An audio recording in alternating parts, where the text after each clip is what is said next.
Next age composition. Age composition मतलब particular age category में कितने लोग हैं. तो जनरली 3 एज कैटेगरी होता है. एक 15 साल से नीचे, बिलो 15 ईयर्स, चिल्ड्रन. वो डिपेंडेंट पॉपुलेशन होता है क्योंकि वो लोग अपना ध्यान खुद नहीं रख सकते, सब कुछ उनको प्रोवाइड करना पड़ता है. वर्किंग एज होता है 15 to 59 ईयर्स. इसको प्रोडक्टिव, इकोनॉमिकली प्रोडक्टिव, क्योंकि यही लोग रुपया पैसा कमाता है जॉब करके, बिजनेस करके. और बायोलॉजिकली प्रोडक्टिव बिकॉज रिप्रोड्यूस करके यही लोग पॉपुलेशन भी बढ़ाते हैं. तो ये एक कंट्री का वर्किंग पॉपुलेशन होता है. और अबव 59 ईयर्स मैक्सिमम लोग रिटायर हो जाते हैं, तो ये लोग वापस डिपेंडेंट पॉपुलेशन में ही आते हैं. इस तरह से दिया हुआ है. तो इंडिया का कॉम्पोजिशन अच्छा है क्योंकि अडल्ट ज़्यादा है तो वर्किंग पॉपुलेशन ज़्यादा है. सेक्स रेशियो मतलब नंबर ऑफ फीमेल्स पर 1000 मेल्स. ये एक इंडिकेटर है, मतलब ये इंडिकेट करता है जिसका सेक्स रेशियो ज़्यादा है, इसका मतलब वहाँ के लोगों का सोच, मतलब वो लोग मॉडर्न थिंकिंग के, वो लोग मेल फीमेल में डिफ्रेंशिएट नहीं करते हैं. तो सारा डेवलप्ड कंट्रीज़ का सेक्स रेशियो हाई रहता है. लिटरेसी रेट मतलब कितने लोग लिटरेट हैं और कितने लोग नहीं हैं. तो a person aged 7 years and above, 7 साल से ऊपर का कोई इंसान जिसको पढ़ना लिखना आता हो कोई भी लैंग्वेज में और समझ सकता हो, तो उसको लिटरेट बोलते हैं. जहाँ पर एजुकेशन का अवेयरनेस ज़्यादा है वहाँ पर लिटरेसी रेट ज़्यादा होता है. Occupational structure, occupational structure, occupation को 2-3 कैटेगरी में डिवाइड किया गया है. एक प्राइमरी, सेकेंडरी और टर्शियरी. प्राइमरी ऑक्यूपेशन में क्या क्या आता है ये इकोनॉमिक्स में पहले भी पढ़ चुके हैं. एग्रीकल्चर, माइनिंग, फिशिंग, फॉरेस्ट्री, ये सब.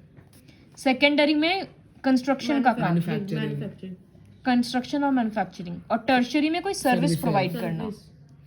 तो जब अलग अलग लोग अलग अलग काम में इन्वॉल्व है, जो कंट्री डेवलप्ड है ना वहाँ पर सेकेंडरी और टर्शियरी सेक्टर में ज़्यादा काम होता है.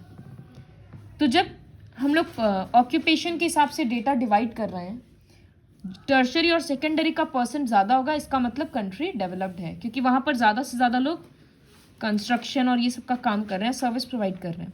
एग्रीकल्चर, एनिमल हस्बेंड्री, ये सब बहुत बेसिक इंडस्ट्री हो गया.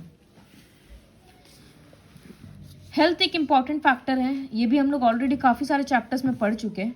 क्योंकि अगर पॉपुलेशन हेल्दी ही नहीं रहेगा तो वो काम किसका आएगा. तो इसी वजह से गवर्नमेंट का ये रिस्पॉन्सिबिलिटी होता है कि मेल न्यूट्रिशन इरेडिकेट करो, वैक्सीन्स प्रोवाइड करो, कोई भी इन्फेक्शियस डिजीज स्प्रेड हो रहा है तो उसके अगेंस्ट अवेयरनेस क्रिएट करो, ये सारा चीज़ होता है.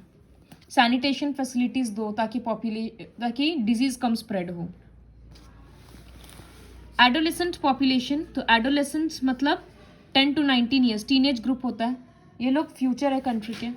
तो इन लोगों का न्यूट्रिशन रिक्वायरमेंट भी ज़्यादा होता है क्योंकि बॉडी में ग्रोथ हो रहा होता है. न्यूट्रिशन ठीक नहीं मिलेगा तो ग्रोथ नहीं होगा बॉडी का. तो अवेयरनेस स्प्रेड करना चाहिए इस एज पीरियड में कि किस तरह से ज़्यादा न्यूट्रिशियस फूड दो. नेशनल पॉपुलेशन पॉलिसी NDP, ये पूरा एक प्लानिंग रहता है कि इतने साल में ये सारा काम करना है कि एडोलेसेंस के बेनिफिट के लिए क्या क्या कर सकते हैं, चिल्ड्रन के बेनिफिट के लिए क्या क्या कर सकते हैं. मतलब अपना पॉपुलेशन को एक अच्छा रिसोर्स बनाने के लिए क्या क्या कर सकते हैं वो ये प्लान करता है. तो 2000 में जो ये प्लान किया गया था उसके अकॉर्डिंग एडोलेसेंट को एक मेजर पॉपुलेशन बताया गया था जिसको ध्यान का बहुत ज़्यादा ज़रूरत है. तो इस तरह का पॉलिसी बनाया गया था जो खाने पीने का और अनवांटेड प्रेगनेंसीज, STDs, ये सब के बारे में अवेयरनेस क्रिएट कर रहा हो. It called for programmes that aim towards encouraging delayed marriage, शादी बाद में करो, फीमेल एडुकेशन पे, delayed marriage and child bearing. बहुत जल्दी शादी करना ये अच्छा बात नहीं है क्योंकि फिर वो रिस्पॉन्सिबिलिटीज़ बढ़ जाता है और इंसान अपना काम नहीं कर पाता. तो इस वजह से लेट शादी करना, उन लोगों को सब चीज़ कॉन्ट्रासेप्टिव सर्विसेज के बारे में बताना, ये सारा अवेयरनेस क्रिएट करना NPP 2000 का एक मेन एम था. So this is all about the chapter population.